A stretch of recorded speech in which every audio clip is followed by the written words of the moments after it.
Bonjour à tous, on se retrouve aujourd'hui pour un nouveau webinaire, les professions du chiffre et du droit face à la transformation numérique. Alors durant près d'une heure, nous allons traiter avec nos invités de cette transformation qui ne cesse de croître depuis quelques années et qui impacte les métiers des avocats et des experts comptables. Ces deux professions sont-elles suffisamment armées et formées pour répondre aux enjeux et aux défis de demain ? C'est ce que nous allons voir avec nos premiers invités, Romain Hasbruck, responsable pédagogique du Lab EFB, et Jean Saffort, vice-président du Conseil supérieur de l'Ordre des experts comptables en charge du secteur de l'avenir numérique de la profession. Bonjour messieurs. Bonjour. Bonjour. Avant de commencer, tout d'abord, on vous propose également un sondage dans lequel vous pouvez répondre en direct dans le chat. À la fin de l'interview, nous dévoilerons les résultats de ce sondage et on en débattra également avec nos invités. Alors la question, c'est qu'est-ce que l'innovation pour les professions du chiffre et du droit? Est-ce avant tout de disposer d'outils technologiques? Voilà, on vous laisse répondre à ce sondage. Alors la transformation numérique des professions du chiffre et du droit est à l'œuvre depuis quelques temps maintenant, hein, ça fait quand même plusieurs années qu'on en parle. Quel état des lieux on peut faire aujourd'hui de l'impact sur les professions, notamment du chiffre? Sur le chiffre, on a deux phases importantes. Alors, on a démarré au siècle dernier, hein, fin des années 98-99, où déjà on a une première menace. Sixième directive service. Donc il ne peut pas y avoir de monopole ou de prérogative d'exercice sur la comptabilité. C'est juste 75% du chiffre d'affaires de la profession qui était en péril. Bon. Et donc dès 98, on a mis en œuvre un certain nombre de choses. On a mis en place la dématérialisation. Donc c'est ce qu'on a démarré. Donc ça a commencé par une première étape light, ce que j'appelle les téléprocédures. Bon, il a fallu 15 ans, on a démarré 2000, tout a été mis en place. Généralisation à 100% des entreprises en téléprocédure en 2015. Maintenant, un enjeu beaucoup plus important, c'est que maintenant, c'est tous les documents qui sont autour de nous qu'il va falloir dématérialiser. Donc maintenant, on arrive dans le document numérique. Donc avec tout ce qui est pour nous la facture électronique, le bulletin de paie électronique, les échanges bancaires, on a réglé ça aussi dans les 10 dernières années, il n'y a pas de problème. Mais là, on a un choc numérique qui arrive, un choc où il faut bouger beaucoup le curseur et beaucoup bouger le culturel. Parce que là, très clairement, il faut penser autrement, partager l'information. On va passer maintenant sur le changement des mentalités. Voilà. Une fois qu'on a eu et donc très clairement, je ne vais pas influencer les réponses au questionnaire que vous venez mais très clairement, oui, parce qu'on a affaire à des techniciens, des professionnels qui avant tout mettent en place des outils. Je pense que c'est les outils alors que c'est beaucoup plus du culturel à mon avis. Oui, alors là, vous donnez déjà votre avis. Alors, ça va pas du tout. Ouais, c'est pas bien, désolé, excusez-moi, je retire, on revient 30 secondes en arrière. Mais ce n'est que mon avis. Après, mes confrères et puis les avocats, chacun dans ces deux professions, je pense, assez parallèles en la matière. Alors justement, pour les professionnels du droit, qu'est-ce qui a radicalement changé sur ces dernières années avec la transformation numérique? Ce qui a radicalement changé, c'est qu'aujourd'hui, ce qui a vraiment été le cœur de métier de la profession juridique, qui était de recevoir une question juridique et de répondre en donnant l'état du droit, ça c'est de plus en plus challengé par des nouveaux intervenants. Et ces nouveaux intervenants, ils viennent tout de suite avec des pratiques qui viennent pas du monde du droit, avec des process, avec une culture de digitalisation, d'utilisation d'outils numériques, ce qui fait qu'ils sont très très vite, très pertinents et très efficaces sur ce qui avant permettait, j'irais au cabinet d'avocats, d'avoir une sorte un petit peu de fond de roulement et de générer du cash avec des dossiers assez faciles. Ça, de plus en plus, c'est accaparé par des acteurs qui vont avoir généralement trois stratégies. Soit ça va être des sortes de moteurs de recherche, mais qui vont réussir à donner des réponses juridiques tellement ciblées par rapport à la demande de l'utilisateur qu'on confine presque au conseil juridique. Soit ils vont intégrer de l'information juridique dans l'utilisation d'un outil qui permet de faire une démarche. Soit ils vont se mettre en intermédiaire entre le client et l'avocat. Et c'est eux qui vont recevoir la demande du client et qui vont la qualifier, qui vont la redistribuer aux avocats. Et quelle que soit la situation, ça bouleverse pas mal le modèle économique de pas mal de cabinets. Ouais. On pense souvent le fait d'avoir ces nouvelles technologies, ça va surtout être un gain de temps. Alors c'en est un, je pense que vous n'allez pas me contredire là-dessus, mais est-ce avant tout un gain de temps selon vous? Moi j'allais dire beaucoup plus parce que nous on n'a pas de Legal Tech, mais on a des plateformes qui proposent aux entreprises de faire leur compta en direct et tout, donc c'est à peu près la même problématique. Alors très clairement, on déplace le travail. Oui, il y a un gain de temps sur la partie, sinon je parle de la compta, sur la partie tenue de comptabilité, il y a un gain de temps. Mais par contre, on a une complexification des circuits d'information. Et donc, on va avoir des prestations qui vont beaucoup s'élargir. La collecte de la donnée, l'organisation. Donc, avant, quelqu'un qui allait passer des écritures comptables va plus le faire, c'est le robot qui va le faire. Mais par contre, il va s'occuper de ce que j'appelais avant la boîte à chaussures, qui va devenir la boîte à chaussures électronique. Donc, organiser tous les flux de collecte d'informations, devenir un intégrateur de données beaucoup plus qu'un saisisseur de données. Et après, avec une demande beaucoup plus large qu'avant, donc on a une mission qui était par exemple comme ça, si je prends la mission de base de présentation des comptes annuels, de tenue de comptabilité, qui s'ouvre complètement en circuit amont sur la collecte, et qui ensuite en circuit aval doit s'ouvrir complètement sur tout ce qui va être restitution, approche client, présentation des comptes, prédictifs, données extra-financières. Donc on va avoir une ouverture beaucoup. Donc notre vrai travail, c'est de savoir évoluer de notre mission qui était là et qui va s'élargir complètement. Donc ceux qui vont franchir ce pas, ça se passera plutôt bien. Et puis il y en a d'autres qui vont pas vouloir rester là, et ceux-là, ils vont être un petit peu en difficulté. Qu'est-ce qu'on peut imaginer comme maintenant scénario prospectif qui pourrait changer vraiment dans les nouvelles professions, enfin, dans les professions du chiffre et du droit, notamment donc pour les avocats. Quel est le profil maintenant du futur avocat? Je vais prendre le risque de faire de la prédiction. Moi, je vois à peu près 4 situations pour notamment les carrières juridiques. Je pense que ce qui va se passer, c'est qu'on va avoir des carrières juridiques, plutôt les acteurs au sein des avocats. Il va y avoir des grands cabinets qui, à mon sens, vont se diriger vers le consulting. Consulting juridique, c'est-à-dire la gestion de projets davantage transversaux, et vraiment se positionner, élargir justement, un petit peu comme pour les experts comptables, élargir le type de prestations qu'ils vont faire et sortir uniquement de la pure expertise juridique, la remettre dans un autre contexte. Je pense qu'il va y avoir les avocats qui vont eux-mêmes devenir des legal tech. Je pense que c'est un mouvement de fond, c'est des avocats qui disent je veux garder mon cabinet, mais à côté c'est moi qui vais créer la legal tech qui va disrupter le marché sur lequel je suis. Et je pense qu'on aura des avocats entrepreneurs qui cumuleront les deux, seront avocats et d'un autre côté auront leur legal tech et essaieront de créer des synergies entre leurs deux entreprises. On aura les avocats, ce que j'appelle les avocats slashers. Je pense que ça va être beaucoup plus personnel, mais ça va être une tendance de fond. Qu'est-ce que c'est, ces avocats slashers? Le slasher, c'est la personne qui ne sait pas décider ce qu'elle veut faire. J'en suis un. Je suis peut-être un précurseur du slasher. J'ai une vie d'avocat, j'ai une vie de juriste entreprise, une vie en start-up, maintenant une vie de consultant. J'ai même tenté d'avoir d'autres vies dans d'autres domaines. Un peu touche à tout alors. Voilà. Et ce côté slasher, mais sérieusement, avec un projet professionnel derrière, ce côté slasher dans d'autres milieux que le droit, ça commence à être quelque chose qu'on voit notamment sur LinkedIn avec des gens qui cumulent des compétences, qui s'additionnent et qui veulent en fait avoir plusieurs vies professionnelles. Je pense que ramené au milieu juridique, on va avoir des avocats qui vont faire des allers-retours entre le cabinet, des professions juridiques, des legal tech, où il va falloir des product owners juridiques, du consulting juridique au sein d'une legal tech, et qui vont avoir finalement des carrières qui ne seront pas 100% cabinet d'avocats. Et la dernière catégorie, très rapidement, sont les avocats qui ne bougeront pas. Je pense pas, je dirais pas qu'ils vont disparaître, mais ils vont devenir sous-traitants. C'est vraiment ce que je vois. Les avocats qui ne bougent de qui alors? Je pense des experts comptables ou des plateformes qui se seront interposés entre eux et le client, recevront la demande et la redistribueront. Ce qui ne sera pas forcément une mauvaise position, mais on voit par l'arrivée de nouveaux intervenants qui commencent à développer l'intérim d'avocat un peu, l'intérim juridique, je vois arriver un petit peu cette idée de l'avocat comme ressource externe et pas l'avocat qui pose sa plaque et qui reçoit le client.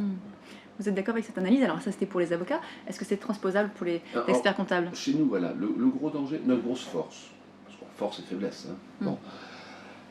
Allez, je commence par les faiblesses. Les faiblesses, bon, on a l'habitude, on est des gens de processus, on déploie des processus, et puis les gens vont me dire, ça fait 15 ans que je fais comme ça marche très bien, il n'y a aucune raison que je change. Voilà.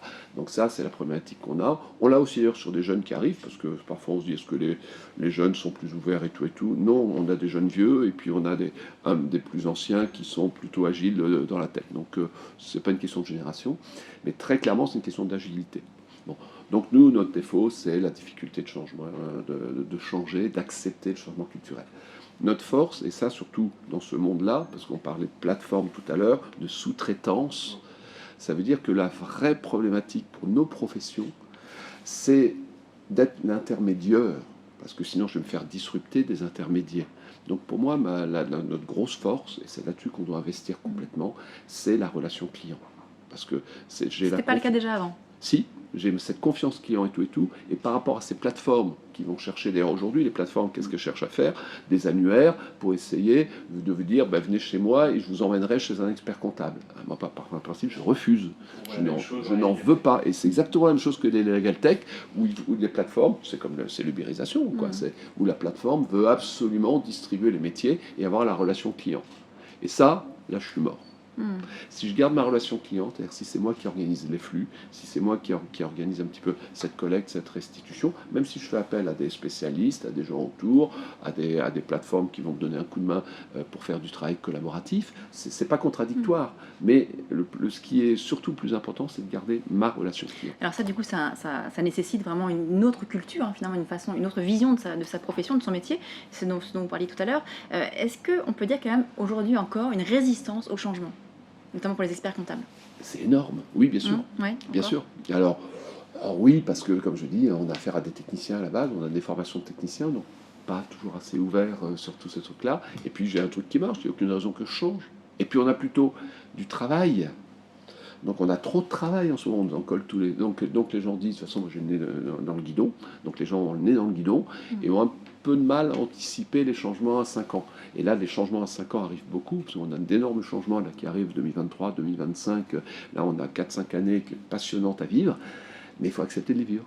Alors dans la pratique, si on nous met une petite obligation, l'expert comptable, comme je dis toujours, il va faire. Parce que quand c'est obligatoire, j'ai prêté serment de faire appliquer les lois et les règlements, donc je vais faire. Donc on se fait un petit peu botter le train parfois, mais le mieux quand même c'est d'être un peu en avance pour ne pas le subir, et surtout entraîner nos équipes, les convaincre, et puis justement entraîner ce mouvement. Et ça c'est le rôle un petit peu de l'expert comptable dans son cabinet, justement de convaincre un petit peu de tous les gens qui travaillent avec lui, ce que je vais vous amener, ce que je vais vous faire gagner, et l'expert comptable qui va se transformer donc en l'expert comptable, l'expert confiance, le tiers de confiance, parce que nos clients, les TPE, parce que là je parle vraiment expertise comptable, donc les TPE, PME, ils sont complètement perdus dans ce monde du numérique, ils comptent sur nous pour les guider un peu. Pour les guider. Donc il faut vraiment qu'on ait ce rôle de proximité client, avant tout.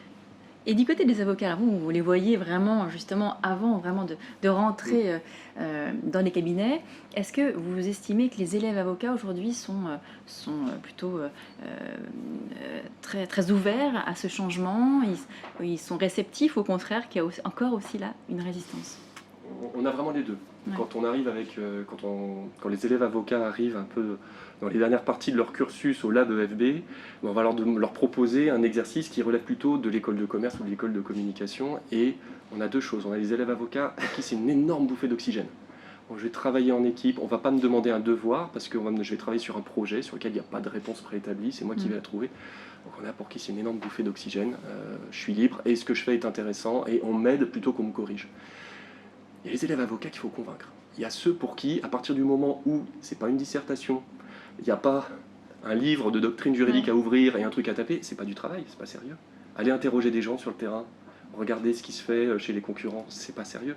Et ce qui est vraiment touchant, c'est qu'avec tous les tuteurs du lab, quand à la fin du semestre, on a les rapports finaux des élèves, où on a les paragraphes à la fin, on leur demande de faire une restitution de comment ils ont vécu le lab, et qu'il y en a qui nous disent, et c'est les commentaires que je préfère, et j'en ai un auquel je pense, qui disait franchement au début, avec beaucoup de franchise, franchement au début, je pensais que c'était bullshit. Ouais. À la fin, je me suis éclaté, j'ai adoré, j'ai appris à travailler en équipe, j'ai appris de nouvelles méthodes de travail. Donc voilà, il y a très peu d'élèves avocats au final. On a des difficultés au début, mais à la fin, généralement, ça marche bien. Alors justement, il y a une question là. Bonjour, ancien élève avocat, je n'ai absolument pas été formée aux nouveaux outils lors de mon cursus. Pour autant, cela se fait naturellement aujourd'hui dans le cadre de mon travail et je ne me sens pas larguée, entre guillemets. Y a-t-il un réel atout à être formé à ces nouveaux outils durant les cours, déjà très denses, ou est-ce surtout pour coller à l'air du temps et attirer des jeunes vers cette filière ? C'est une très bonne question. Et c'est quelque chose auquel on fait très attention au lab, c'est de ne pas céder à l'air du temps, de ne pas céder à la mode. Ouais, je vais faire un truc qui est très simple. Moi, j'ai été avocat, je suis passé en service juridique. En service juridique, je me suis rendu compte que j'étais handicapé. J'ai appris énormément de choses très rapidement. Et l'attitude qu'on a avec les tuteurs au lab, c'est de se dire, mais il y a des choses qui sont essentielles, que les élèves avocats n'ont pas vues dans leur cursus, ils ont fait que le cursus universitaire. Et c'est quelque part un peu logique, un peu normal. C'est notre responsabilité qu'un élève avocat sache ce que c'est qu'un process, sache ce que c'est que de poser une to-do list à plusieurs, sache ce que c'est que de faire une enquête terrain, que gérer des données sur un Excel, que de faire une présentation PowerPoint qui ne soit pas un exposé mais une présentation. Donc en fait, on prend les choses avec beaucoup d'humilité, dans le sens où on considère qu'il y a des expériences hyper importantes qu'un élève avocat doit avoir vécues, ça va l'aider dans sa profession ou dans le chemin qu'il va faire. On l'expose à ses expériences, derrière il va acquérir les compétences qui l'intéressent. Donc si un élève avocat est déjà sensible aux questions à la maîtrise des outils et tout ça, ben, il va aller prendre d'autres choses. Des techniques justement d'écoute client, monter un business plan, ce genre de choses. Alors justement, on parlait des compétences. Quelles sont ces nouvelles compétences qu'il faut adopter justement pour relever les défis de demain, pour s'adapter à cette transformation numérique au niveau des experts comptables alors? Ben, j'allais dire, c'est sortir de sa technique. L'agilité, Ouais. le travail en groupe. Ça, c'est pas l'écoute. pas quelque chose qui s'apprend, ça forcément. Non, c'est du comportement. Ouais. Pour ça, je remets, vous êtes très surpris parce qu'on doit parler numérique et je fais que parler d'humain. Parce que très clairement, la difficulté de la transition numérique, c'est un problème culturel. C'est comment je change, comment je sors de ma zone de confort. Parce que voilà, je suis un technicien, j'ai appris des trucs, je maîtrise bien mon truc, je suis bon, super. Mais là, on me demande d'aller un petit peu ailleurs et puis de faire autrement. Donc le travail de groupe, c'est très important. Tout seul, on ne s'en sort pas, parce qu'il y a trop de choses à découvrir et puis on n'y arrive pas.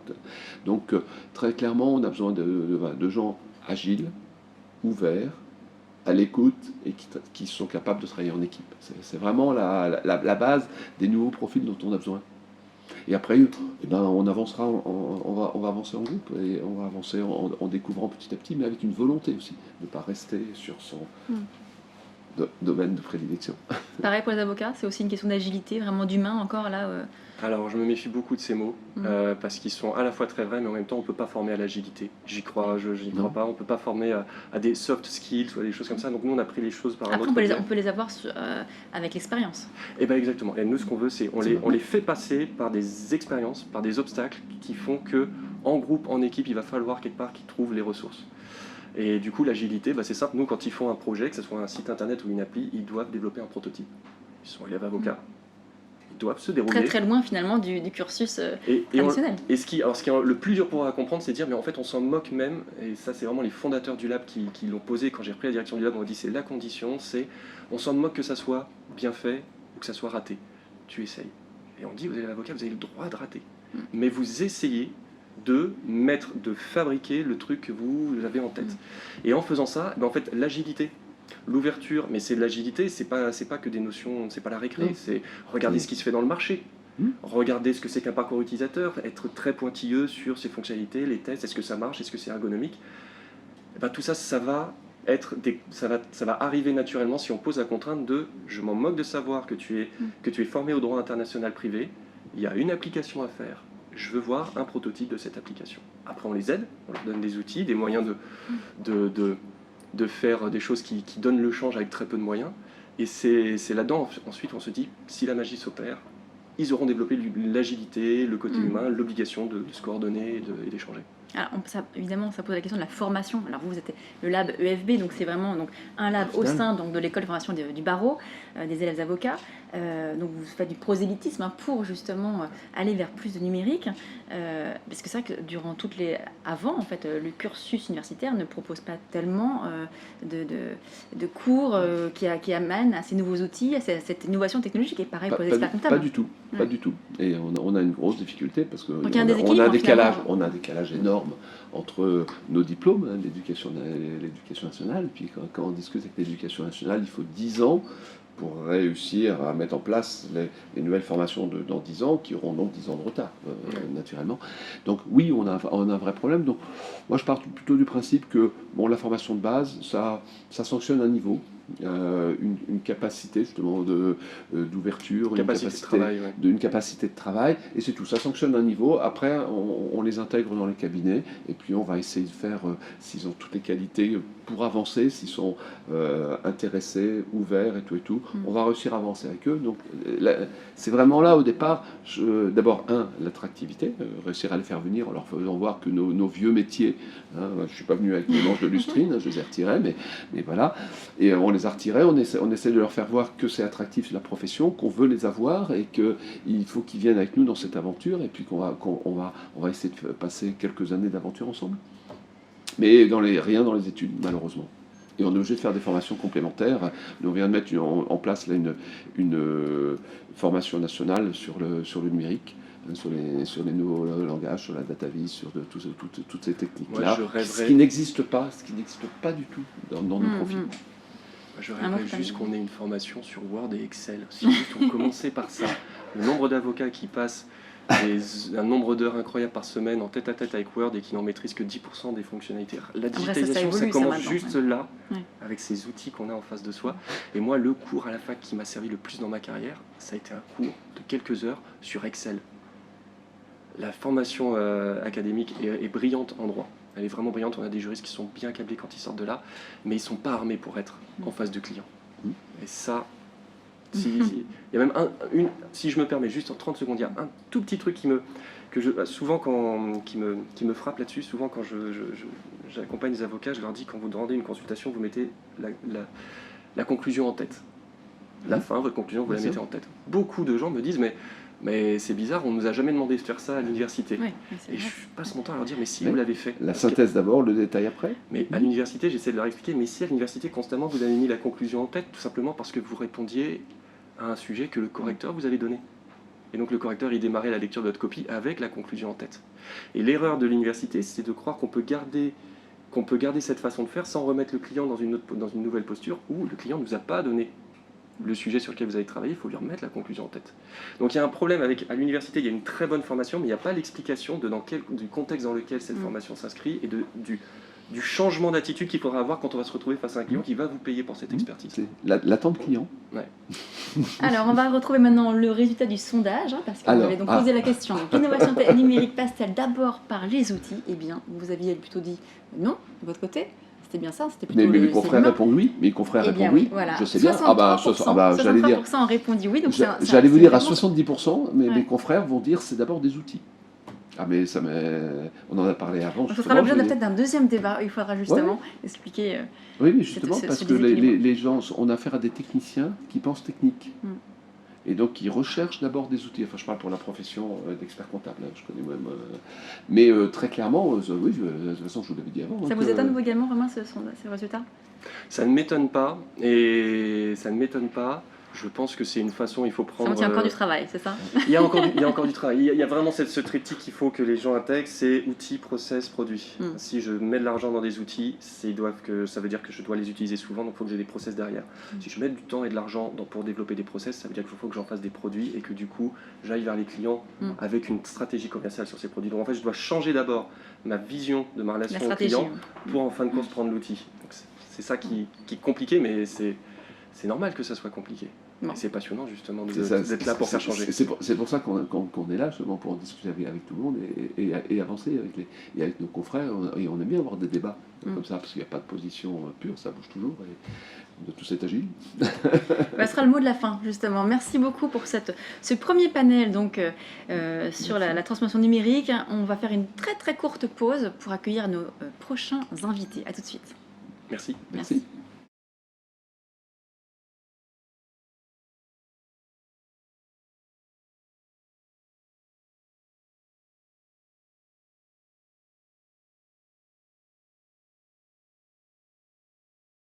Et voilà, nous sommes de retour avec nos invités pour cette seconde partie de webinaire sur la transformation numérique des professions du chiffre et du droit. Et nous accueillons Isabelle Delagorce, avocate associée chez Price, société d'avocats, PwC, société d'avocats, et Thomas Nollier, président de Enel et associé. Voilà, bonjour à vous deux. Bonjour. Alors, on va faire le lien avec la première table ronde. On avait un sondage qui était est-ce que l'innovation est avant tout les outils technologiques? Et la réponse était à 63% oui. Alors, ce qui avait étonné enfin pas étonné, mais en tout cas, ce qui avait, ça allait à l'encontre de l'avis de nos deux premiers invités. Est-ce que c'est également vous, c'est le sens, c'est votre avis également, le fait que ce soit avant tout les outils technologiques ou au contraire, c'est plutôt de l'humain qui après se sert des outils?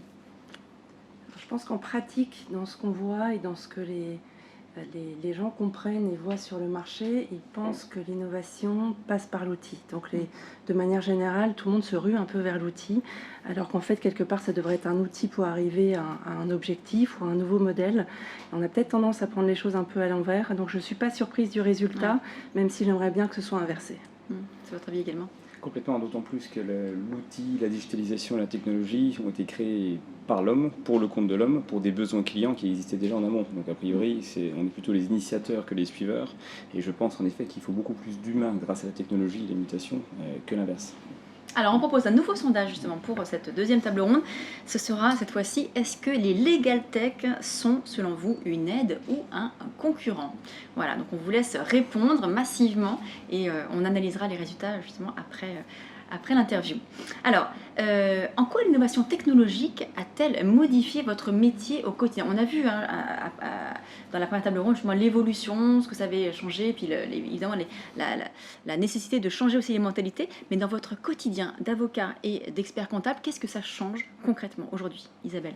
Alors concrètement, pour donner des exemples très pratiques à ceux qui nous regardent, ça a changé notre façon de délivrer en fait. Donc on reste dans une prestation intellectuelle. En revanche, on a commencé, je pense comme tous ceux qui ont commencé à se transformer, par automatiser tout ce qui était automatisable. Donc on s'est concentré sur ce qui était récurrent à faible valeur ajoutée, même si on n'a pas forcément beaucoup.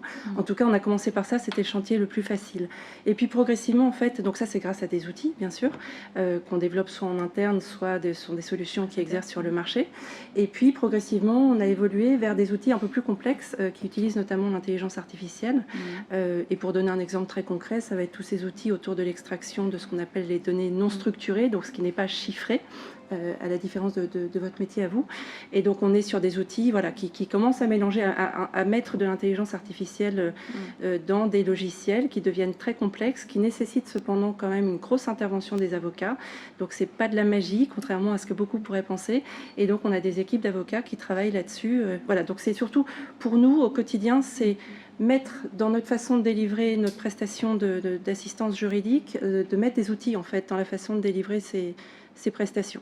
C'est pas faisable pour tout, c'est pas faisable partout, et on a quand même en tête, alors moi personnellement mon but c'est absolument pas de remplacer les avocats, je pense qu'on est sur des cerveaux, on a chez nous des gens qui ont des cerveaux qui sont bien faits, qui sont bien structurés, et on n'essaye pas de vendre sur le marché à nos clients en fait des choses qui sont extrêmement réplicables, parce que c'est pas en fait le type de clients qui viennent nous voir. Et pour les experts comptables, qu'est-ce que ça change au quotidien? Ça a changé en effet, à la fois l'amont et à la fois l'aval. C'est que l'expert comptable de tout temps a toujours pris beaucoup de temps à capter la donnée, à prendre de la donnée, qui était la donnée papier, à aller chercher la donnée. Non seulement il fallait la chercher, en plus il fallait la traiter manuellement derrière. Donc c'est vrai que tout ça, ces dernières années, a complètement évolué grâce à la technologie et on arrive à avoir des flux qui arrivent de manière constante. Donc ça change également la relation client, parce que du coup le flux arrive tout le temps, là où avant il arrivait vulgairement parfois avec une boîte à chaussures. Les experts comptables et les comptables sauront de quoi je parle, une fois par an, et il arrive tout le temps, donc il est traité plus rapidement, ce qui nous permet du coup de changer la relation du coup aval cette fois-ci, parce que tout le temps qu'on a gagné sur le traitement et la captation de la donnée, on estime c'est 65% du temps consacré sur un dossier. En gros, entre du début de la collecte jusqu'à l'établissement du bilan et le conseil prodigué, c'était 65% du temps sur la captation et la saisie. Ce temps-là, il n'a pas disparu, il n'est pas supprimé, loin s'en faut. Comme pour toi, mais les assistants comptables de notre jargon à nous, elles ne vont pas disparaître du jour au lendemain. Simplement, ils feront d'autres choses. Ils vont voler vers d'autres métiers, ils seront beaucoup plus proches du client et du conseil. Plus de valeur ajoutée. Exactement. Exactement. Alors, quelle doit être la stratégie globale d'un cabinet aujourd'hui face aux innovations technologiques? Est-ce qu'il faut mettre en place justement une stratégie bien établie? Alors là, on a la chance d'avoir deux typologies de cabinets différents. Vous êtes plutôt dans une très grosse structure, vous plutôt à taille PME. Alors, pour commencer avec vous, chez Price, par exemple, quelle est la stratégie qu'il faut adopter faire face à ces innovations technologiques? Alors peut-être de manière générale, très rapidement, on a des clients qui ont d'énormes attentes en fait par rapport à ça, et on fait partie d'un réseau. Donc le cabinet d'avocats fait partie d'un groupe en France et d'un réseau dans le monde. Donc de manière générale, on a un peu une approche, on essaye d'avoir cette approche systématique qui va dans la même direction, avec quelque chose de coordonné et structuré. Et on a des objectifs, ou des contraintes, on le voit comme on veut, de rentabilité toujours, de compétitivité toujours, et de se concentrer. On nous demande aussi de nous concentrer beaucoup sur la valeur ajoutée. Et ça, c'est pour toutes les matières et dans tous les pays. Donc on réfléchit en fait en fonction de ça. Et en fonction de ça, on va faire des choix en fait, et on va arbitrer sur certaines expertises qui sont peut-être moins rentables que d'autres. En tout cas, ça évolue vers moins de rentabilité. D'autres qui au contraire gagnent en rentabilité et sont beaucoup plus intéressantes qu'avant. Et en fait, on va d'abord se concentrer sur les besoins des clients aujourd'hui. On essaye d'anticiper leurs besoins demain, et on voit comment là-dedans, quelle serait la place, ou quelle est la place toute trouvée pour la technologie. Et soit la technologie existe, elle est sur l'étagère et on peut la prendre, soit elle n'existe pas et les besoins sont vraiment hyper spécifiques, donc on va faire appel à nos équipes en interne, et il y a des ingénieurs, et c'est peut-être la chance d'être dans une grosse maison comme celle-là, c'est qu'on a des équipes qui peuvent nous aider là-dessus et dont c'est le métier, avec des codeurs, des ingénieurs, des choses que nous on ne sait pas faire en tant qu'avocat. Et donc en fait on va arbitrer. Alors est-ce que la spécialité ou l'expertise qu'on veut développer, qui est plus rentable et attendue par nos clients, elle peut intégrer la technologie? Oui, non. Est-ce que cette technologie existe sur le marché? Oui, non. Est-ce qu'on la développe en interne? Oui, non. Et si on la développe en interne, est-ce qu'elle existe déjà dans le réseau? Est-ce qu'on peut capitaliser sur ces investissements ou pas? Sachant qu'on a des contraintes aussi financières. Donc, grosse maison ne veut pas dire qu'on fait n'importe quoi. Et il y a aussi ce qui existe parfois avec les plateformes, les legal tech. Tout à fait. Ça peut aussi être une stratégie de racheter ou d'avoir simplement des partenariats avec certaines. Alors, on ne s'interdit rien. Et je pense qu'il vaut mieux réfléchir comme ça si on va aller dans le mouvement du changement, c'est-à-dire qu'on est très ouvert et pour tout le monde dans le cabinet d'avocats, c'est-à-dire n'importe qui peut arriver avec une idée, du stagiaire à l'associé, que l'associé soit jeune ou plus âgé, plus expert, peu importe, en fait, les bonnes idées peuvent venir de tout le monde. Et ensuite, en fait, on déroule un certain nombre de choses. Donc, on ne s'interdit pas de racheter une legal tech. En général, ils aiment bien leur indépendance et leur autonomie, mais on ne s'interdit pas de le faire, on ne s'interdit pas d'avoir des partenariats. On en rencontre beaucoup, d'ailleurs, on les suit énormément. Il y en a certaines qui sont prêtes à faire des développements particulièrement pour nous, d'autres pas, parce que ça ne les intéresse pas.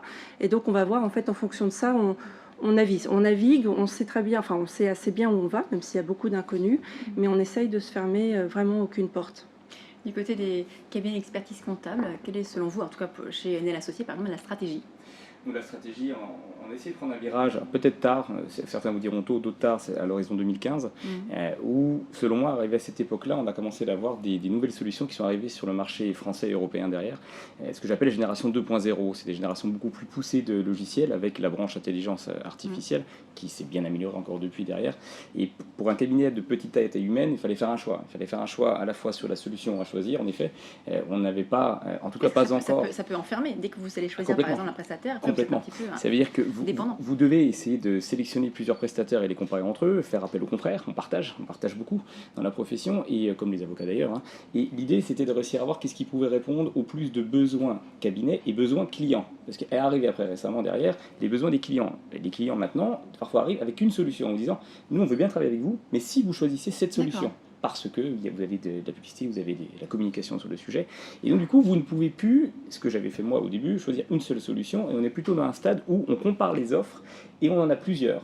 Et on va prendre ces solutions, on va les adapter en fonction du besoin du client et de ce qu'il attend comme rendu. Il y a toujours la problématique de coût aussi, de compétitivité, on est bien d'accord. C'est que la logique étant que ça doit être un outil, une aide et pas un remplacement, il est vrai, ces solutions. Et malgré tout, dans les petits cabinets, la marge de manœuvre est également très très faible en termes de croissance et en termes de taux de marge. Donc on doit avoir des outils qui soient compétitifs, qui nous réapportent de la compétitivité également, en gardant la satisfaction client et le rendu du logiciel derrière. Donc c'est un équilibre entre tout ça. Et finalement, il n'y a pas une seule solution, mais plusieurs.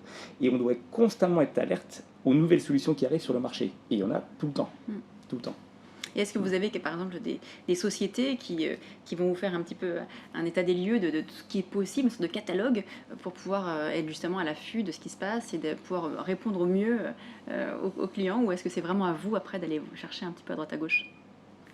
Alors, je dirais, de notre côté, on a une veille, en fait, parce qu'on a... Enfin, moi, personnellement, ça m'intéresse vraiment beaucoup de voir comment tout ça évolue, à la fois en France et dans les pays anglo-saxons qui ont depuis toujours un cran d'avance sur nous. Mais il y a aussi des solutions dans certains pays complètement inattendues et qui sont particulièrement performantes. En revanche, cette veille, on l'a fait pour nous en interne. Je pense que ça dépend vraiment des spécialités des cabinets. En fait, selon les spécialités, on va avoir plus ou moins certains besoins. Et aujourd'hui, alors il y a des études en fait qui sont faites et qui comparent un certain nombre d'acteurs. Et puis parfois, on peut être surpris de ne pas voir tel ou tel acteur. On ne sait pas très bien sur quels critères et avec quels éléments d'information ces comparaisons ont été faites. Mais en revanche, on est sollicité par l'extérieur et par des associations d'avocats notamment qui nous disent nous on cherche des outils là-dedans, qu'est-ce que vous en pensez? Les directions juridiques pareil, vous êtes forcément au courant d'eux et alors on en connaît un peu, il y en a pas mal qui viennent sonner à la porte aussi pour nous présenter ce qu'ils font. Il y en a qu'on sollicite aussi parce qu'en fait leurs produits évoluent et elles s'adaptent aussi, elles investissent beaucoup et ces legal tech s'adaptent et donc c'est toujours intéressant de les voir régulièrement. Mais pour le moment on fait c'est toute cette veille, on la fait vraiment de notre côté. Quels sont les enjeux en termes de business model? Parce qu'on parle beaucoup de ces innovations, de fait de satisfaire le client qui arrive également avec des demandes différentes. Est-ce qu'il y a un enjeu réellement en termes de business model? Il y a un enjeu qui est assez crucial et on voit la mutation, alors que ce soit sur des nouveaux clients, quand je dis nouveaux clients, c'est sur des jeunes sociétés, quel que soit le secteur d'activité, que ce soit des startups ou même des business models plus anciens finalement, où on arrive beaucoup plus à l'instantanéité de la relation avec l'expert et donc de la donnée. On part du principe, les clients partent du principe que la donnée vous l'avez, donc si vous l'avez, vous l'analysez en permanence. Donc vous devez m'apporter finalement non pas plus de services qu'avant, pas mieux qu'avant, il était déjà bien, mais plus rapidement, avec plus de réactivité derrière. Ça, c'est le premier sujet. Et le deuxième sujet, c'est qu'on peut, grâce à ces outils liés aux demandes des clients, créer des offres de services qui n'existaient pas avant, entre autres sur l'utilisation de la data. C'est des demandes spécifiques que nous avons maintenant derrière. Je crois que sur la dernière étude de l'Ordre, qui était publiée l'année dernière, il y a 22% des sociétés sondées qui disaient avoir besoin des experts comptables dans le but d'analyser la data ou de les aider, ne serait-ce que sur leur propre transition numérique.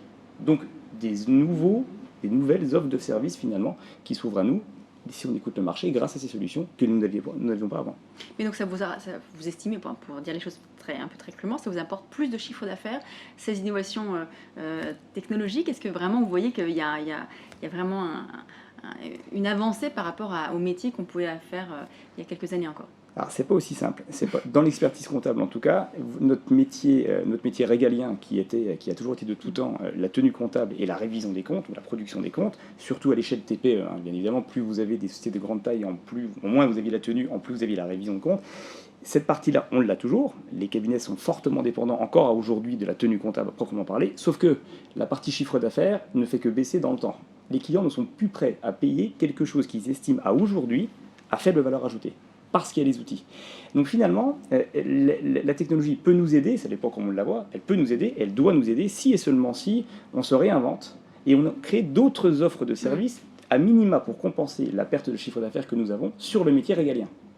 Et là, oui, on a de la croissance, en moyenne c'est 3% par an dans les cabinets en France, au niveau national. Donc on crée des nouvelles offres de services pour compenser la perte de chiffre d'affaires sur ces premiers métiers. C'est la même chose chez les avocats?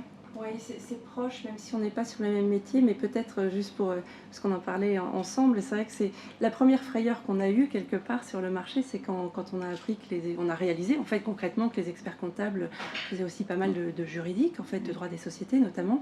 Et donc quelque part, là il y a eu le deuxième effet, Legal Tech, notamment sur ces parties-là qu'on peut automatiser facilement.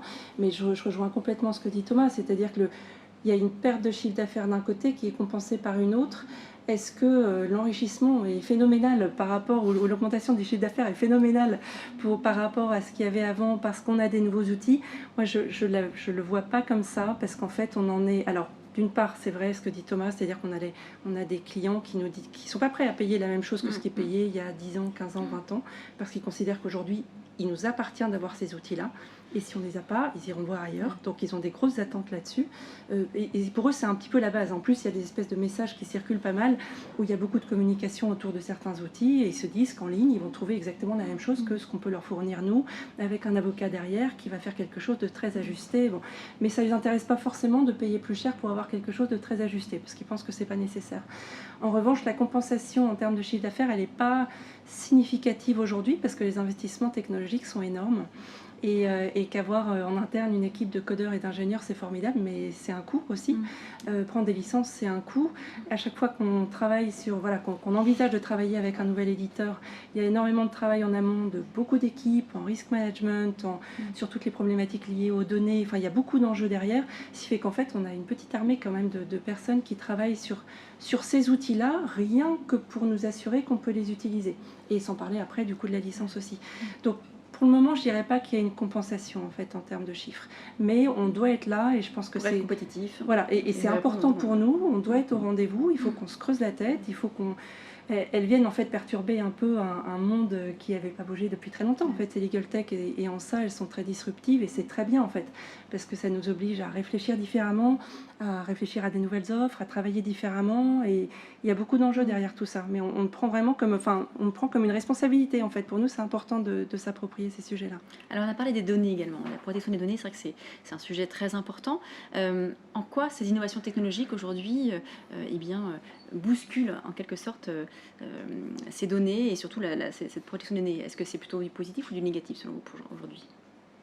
Ça rejoint la question précédente sur les opportunités finalement de nouvelles offres de services qu'on peut proposer. Expert comptable, on travaille beaucoup évidemment avec le chiffre, énormément avec le chiffre, et on a énormément de data. Toutes ces nouvelles légales, alors, comme on les appelle, legal tech ou pour nous tout ce qui est cloud et les plateformes d'hébergement au niveau des cabinets, ont besoin de la donnée de toute façon pour se constituer et créer de l'intelligence artificielle. C'est la base. Elles se nourrissent, elles se nourrissent de données.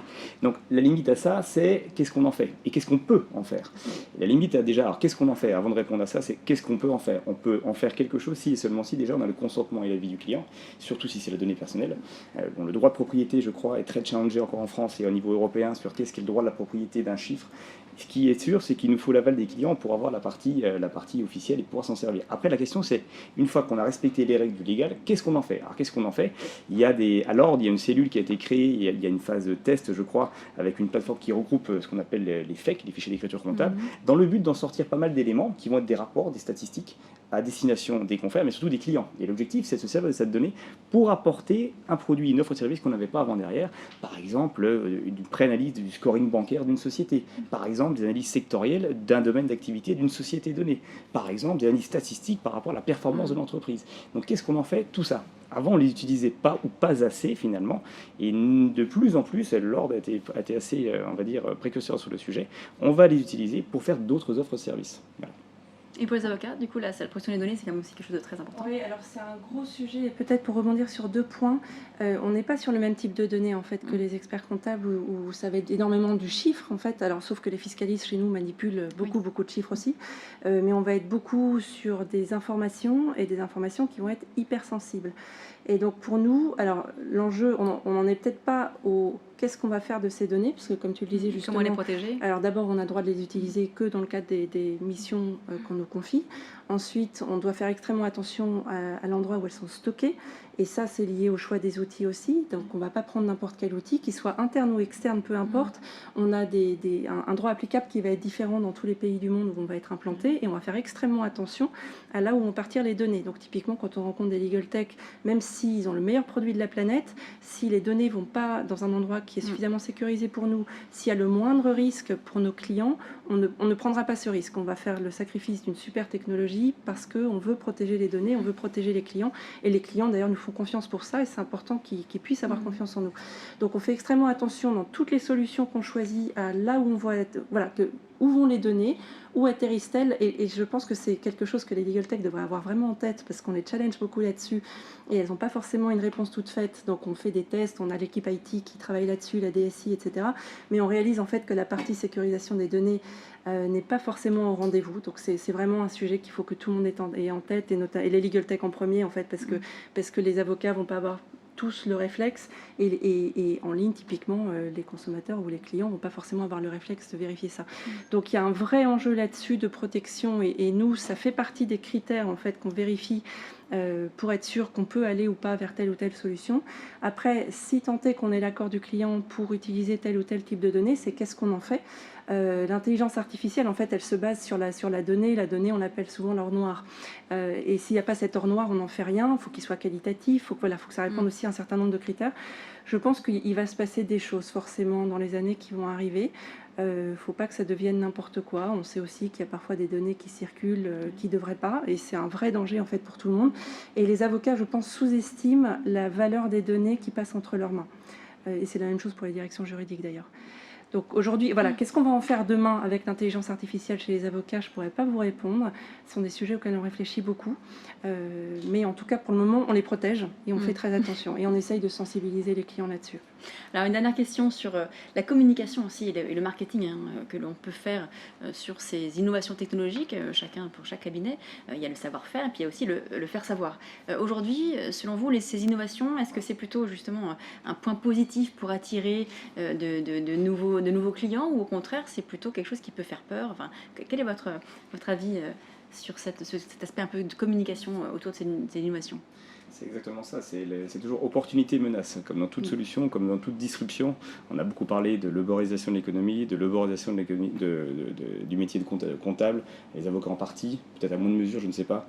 Et finalement, on se rend compte que ces évolutions technologiques, en effet, nous font évoluer du savoir-faire à faire savoir nos compétences beaucoup plus qu'avant, voire même pour aller au-delà, le savoir-être. Parce qu'on doit revoir et voir en profondeur notre savoir-être finalement vis-à-vis des clients derrière, être beaucoup plus présent au niveau des clients qu'on l'était avant. Et alors, on en parlait tout à l'heure tous les deux, c'est finalement le digital n'a fait qu'amplifier la relation client qui est de plus en plus demandée par nos clients. Alors, c'est un peu le monde à l'envers quand on le regarde bien, on pourrait se dire ça va nous éloigner, et bien au contraire, plus il y a du digital, plus il y a besoin d'avoir du relationnel avec les clients. C'est les clients qui nous le demandent, c'est les collaborateurs qui le demandent, c'est les managers et les associés qui le demandent des cabinets derrière. Donc on va en effet aller de plus en plus en effet par le faire savoir, faites savoir vos compétences, et puis un changement du savoir-être, parce que les préceptes initiaux ont complètement évolué, grâce ou à cause de la technologie. Je pense que c'est plutôt grâce.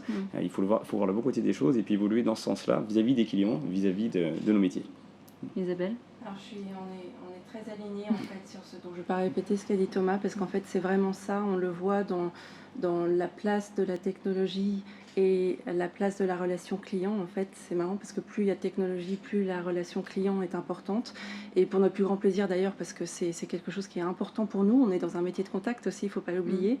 En revanche, pour rebondir peut-être sur un aspect dont on n'a pas parlé, sur le faire savoir et savoir-faire, nous, notre position, alors c'est un parti pris en tout cas pour le cabinet d'avocats pour le moment, c'est de communiquer sur ces technologies une fois qu'on est sûr, une fois qu'on a validé les risques, le risk management, la protection de la donnée, est-ce que d'un point de vue IT ça va, les coûts, etc. Donc on a énormément de choses à vérifier en amont, c'est un peu le haut de l'iceberg. Est-ce que la technologie en elle-même répond aux besoins qu'on a, est-ce qu'elle peut être adaptée ou pas, etc. Et ensuite, une fois qu'on est sûr qu'on va utiliser cette technologie, là on communique. Mais on a plutôt une position prudente. Sur le marché, tout le monde n'a pas cette position. Enfin, après, c'est un parti pris. Hein. Moi, je suis plus à l'aise avec cette position-là, c'est-à-dire je peux parler de ce que j'ai fait, je ne vais pas raconter des trucs que j'ai pas fait. Parce que c'est comme ça pour le moment qu'on fonctionne. Donc il y a énormément de projets sur lesquels on travaille en ce moment et des partenariats qu'on a signés, notamment avec des legal tech. On n'en parle pas, on est plutôt discret. On continue d'avancer. En revanche, elles sont très présentes dans certaines de nos activités. Alors justement, sur le legal tech, on a le reste du sondage. Et bien, la majorité, enfin en tout cas 71% des personnes qui ont suivi le live estiment que les legal tech et les fintech sont plutôt une aide et non pas forcément une menace. Donc ça va finalement dans le bon sens là en tout cas. Oui, et puis je pense que c'est comme ça qu'il faut travailler. Et peut-être pour compléter, en fait, pour moi, les legal tech, encore une fois, c'est un acteur qui arrive d'une façon très disruptive sur le marché et dans nos métiers du droit, mais aussi du chiffre, de façon plus générale. Et je pense que c'est une opportunité extraordinaire pour nous, en fait, de voir comment on peut travailler ensemble. Ils prennent le sujet par un angle, nous, on le prend par un autre angle, et je pense qu'ensemble, on peut faire vraiment des choses très, très intéressantes. Merci à vous deux. Voilà, c'est la fin de ce webinaire sur la transformation numérique des professions du chiffre et du droit. Merci beaucoup. Merci.